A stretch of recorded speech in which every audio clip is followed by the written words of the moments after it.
Ready to go. Okay. Good morning, everybody, and welcome back. Today we're working on this little Craftsman Eager 3.8 horsepower edger. Now, it's got the little Tecumseh motor, and we hit it with a little starter fluid, and it tries to kick a little bit. Now, those of you who've been here before know that I just absolutely hate Tecumseh carburetors. Motors are okay, but the carburetors leave a lot to be desired. Once they get old, they don't rebuild good. So we're going to go ahead and put a new carburetor on this and see if we can't get it running. So let's get started. Okay, if you're working on one of these little Tecumseh motors, one thing you'll note is it's always really hard to get to the screws. This is the open side. The other side's even harder to get to, but there's a trick to it. Let's get you up on the stand. There you go. First thing you want to do is take the gas tank out of the way. Don't take these bolts out because these are head bolts and they need torque to spec. These just need snugged up on the gas tank. So now you can see you got a little bit more room, and the magic is you take the manifold off. A little bit of work to get to a carburetor, but it's still easier than doing it any other way. Okay, next up is we're going to put our hemostats on the gas line and go up under here and cut it. An old gas line doesn't always cut easy. It tends to be pretty stiff. We're going to put a new line on this before we're done anyway. So now we've got an open area here. It's a whole lot easier to get to, well, everything basically. So now we're going to take our little 3/8 and our carburetor can be carried over to the bench to be remounted on the manifold. When you're doing this, make sure you take lots of pictures before you take it apart. Now, you want to get this picture here where it's all together and note which hole that this goes in because you've got multiple choices and only one's the right answer. So let's go over to the bench and then get this all apart. Okay, now that we're on the bench, all of a sudden these bolts are a whole lot easier to get to. So now we'll put that there. And you got a 7/16 here and a 3/8 here. And that's just one of the things that drives me nuts about Tecumseh.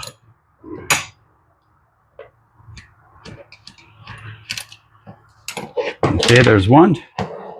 Let's flip it over, and this one's just a little bit trickier. We can't quite get our 3/8 on ratcheting end on, but that's okay. We don't necessarily need to. There we go. We got that first little nudge loose. And you saw where it was sitting originally. This would have been just an adventure trying to get this loose. And now it's just easy peasy. So now we'll take the air cleaner off by twisting it. We got 2 Phillipses here.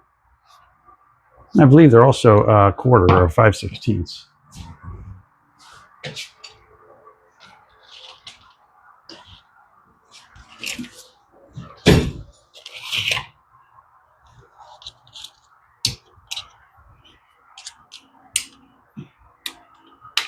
Yep, and they're a quarter.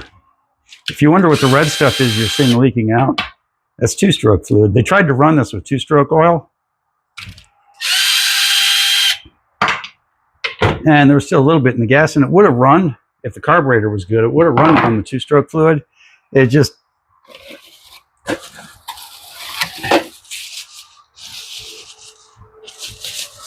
would have run on the 2-stroke fluid.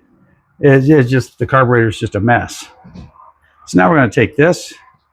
We're going to put this back on here. I'm going to check our ring. Sometimes our ring sticks to the carburetor. Usually it doesn't. Okay, we're good. You know, this has a tube and this one doesn't. Don't let that bother you any. It's just a vent tube, and it won't make any difference at all in the long run.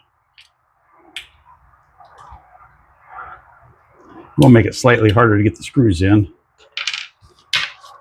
But if that's the worst thing that happens to you all day, you had a good day.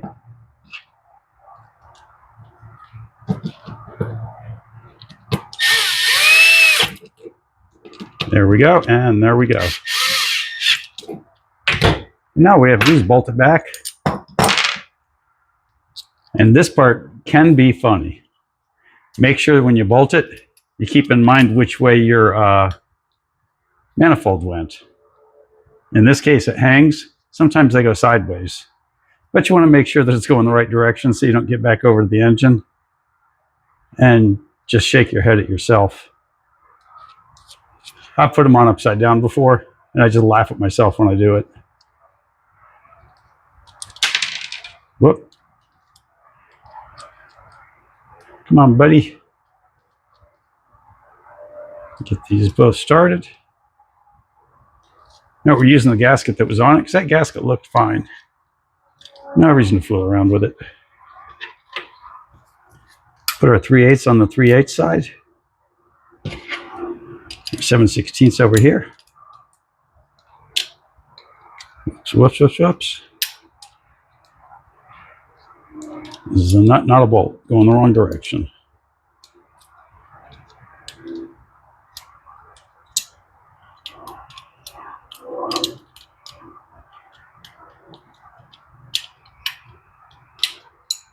And you can see we're making easy work out of a job that really could wear you out.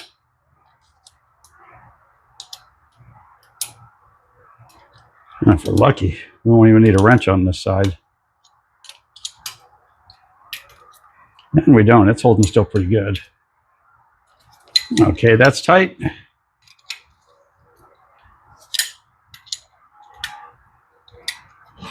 This side's slipping a little, so we have to put a wrench on it.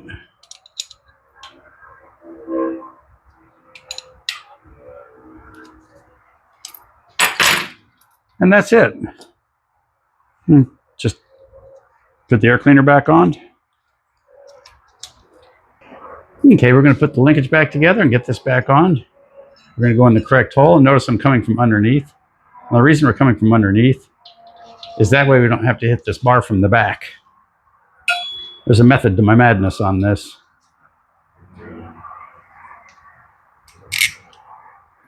And this bad boy is just about back together already.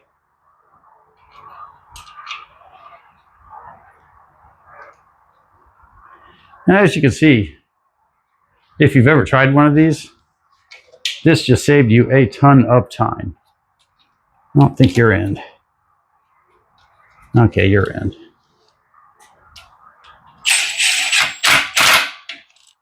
And I've got this set on 1, nice and gentle, so I don't tear things up.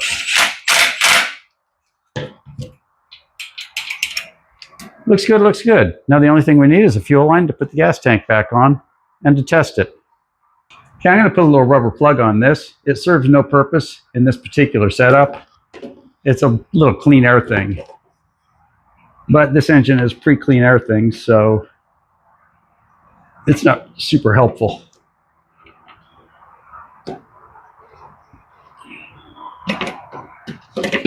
Okay, we got our tank back in place.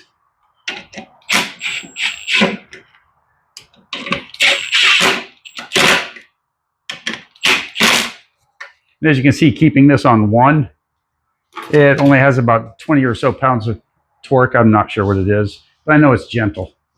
So now we're going to put a new fuel line on. Okay, we'll start out at the carburetor for the fuel line. You can see I've still got the whole roll. I always leave it on the roll and only cut off the parts I need. Saves me fuel line.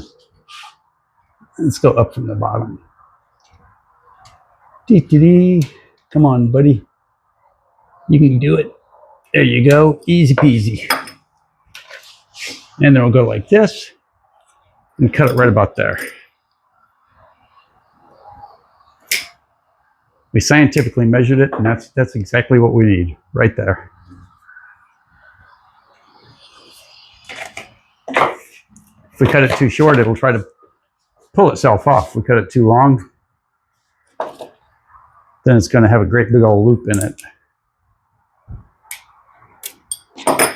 There we go. We got our clamp on.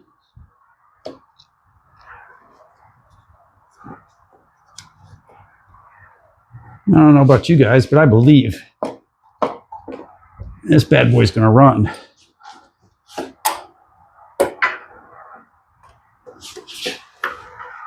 Get our hose clamp in place. And there.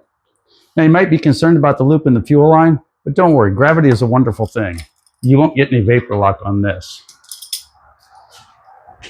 I just went to put this on the floor, and then I noticed that. Okay, so we're going to go ahead and put a spark plug in it first. I'm going to put a little Champion plug in it. Okay, let's get you out of the way.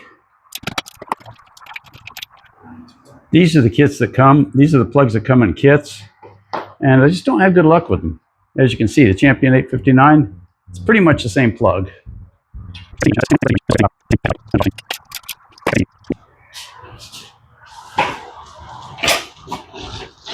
Okay, she's got a little bit of gas, and since it's Tecumseh, we've got to prime it up a little. We'll set it on full rabbit. It's primed up.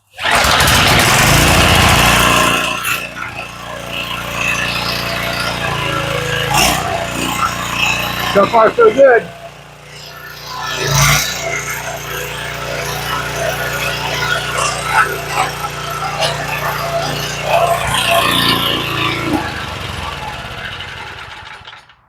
Huh, this thing sounds really good.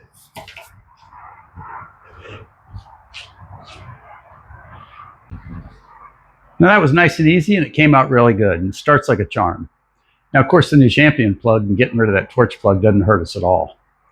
Now, this is a good little project because when I was working on yesterday, I was doing the recoil on this little Toro mower, and even though it's got the Quantum engine, the Quantum recoils are a giant pain in the neck, and it just about wore me out. So next up, we're going to have this little dirt bike I picked up, this little Yamaha 80, and that should be a fun little toy. So all you new people out there, if you made it this far, you might as well subscribe. It's free, and it's what we work for. So thanks for watching, and we'll see you next time.